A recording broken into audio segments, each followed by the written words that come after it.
Baik, terima kasih. Assalamualaikum warahmatullahi wabarakatuh. Salam sejahtera bagi kita semua. Eh, saya akan membahas mengenai pertemuan satu di perkuliahan organisasi manajemen.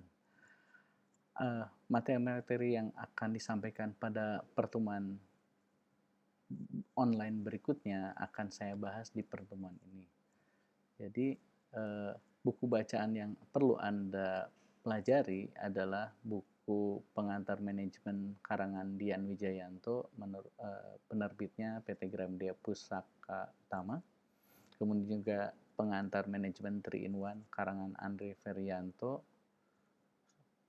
penerbitnya PT Mediatera, ataupun buku-buku lainnya yang terkait organisasi manajemen. Nah, materi pembelajaran satu outputnya adalah akan mahasiswa mampu untuk menyebutkan dan menjelaskan mengenai konsep dasar manajemen, kemudian menjelaskan tentang pengertian dan manfaat organisasi manajemen, dan menjelaskan tentang fungsi manajemen dan pengorganisasiannya. Kemudian materi pembelajaran kedua menjelaskan dan menguraikan tentang evolusi dan teori manajemen, kemudian menjelaskan dan menguraikan faktor-faktor bagaimana untuk mencapai tujuan dari organisasi tadi, serta menjelaskan mengenai teori manajemen kontemporer serta sumber daya organisasi. Itu materi pembelajaran kedua diharapkan setelah mendapatkan perkuliahan itu mahasiswa mampu untuk menjelaskan hal-hal tadi. Pada saat materi pembelajaran ketiga, mahasiswa diharapkan dapat menjelaskan tentang fungsi perencanaan dan pengambilan keputusan, menjelaskan fungsi dan manfaat perencanaan, menjelaskan peran tujuan dan perencanaan, serta menjelaskan pendekatan dan penetapan tujuan. Pada materi pembelajaran keempat, mahasiswa mampu untuk menjelaskan tentang desain struktur organisasi, kemudian juga menjelaskan konsep dasar pengorganisasian. Yang ketiga, mahasiswa mampu untuk menguraikan dan menjelaskan tentang faktor-faktor yang mempengaruhi struktur organisasi, serta menjelaskan beberapa pendekatan dalam departementalisasi.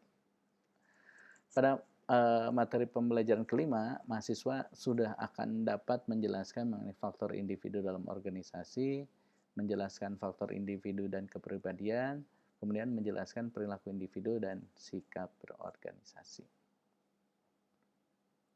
Pada materi pembelajaran ke-6, mahasiswa mampu menjelaskan dan menguraikan tentang pendelegasian wewenang, menjelaskan pengertian kekuasaan, kemudian juga menjelaskan menguraikan jenis kewenangan, dan menjelaskan pelimpahan wewenang.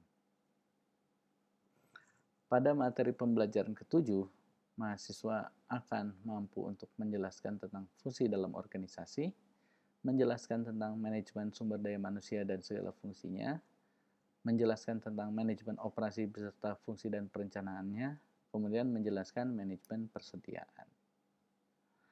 Setelah pertemuan ke-7, biasanya kita lakukan ujian tengah semester, artinya materi ujian tengah semester itu materi dari materi pembelajaran ke-1 hingga ke-7.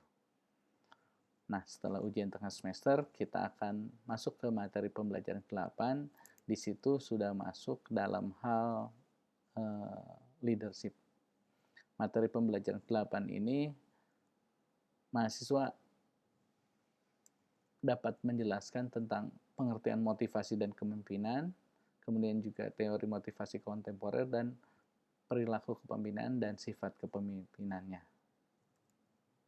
Kemudian pada materi ke-9, mahasiswa akan mampu menjelaskan dan memberikan uraian tentang motivasi usaha, menjelaskan dasar-dasar teori dan bentuk motivasi usaha, serta menjelaskan tentang teknik pengukuran dan motivasi usaha.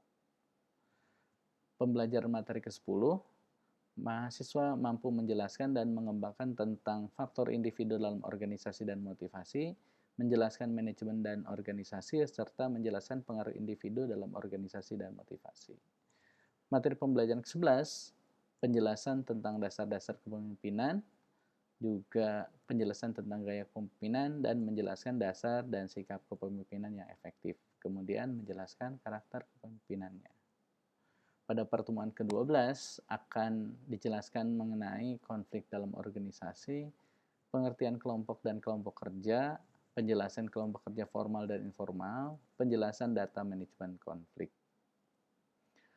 Materi pembelajaran ke-13 akan dijelaskan tentang pengawasan dan pengendalian manajemen, penjelasan konsep pengendalian manajemen, tujuan dan fungsi pengawasan, serta batas pengendalian manajemen, dan materi ke-14 menjelaskan sistem informasi manajemen, penjelasan mengenai manajemen informasi sistem, menjelaskan data dan informasi, serta menjelaskan fungsi dan komponen sistem informasi manajemen. Jadi, dari ke-14 pertemuan tadi diharapkan mahasiswa mampu untuk memahami bagaimana sebuah organisasi dan manajemennya.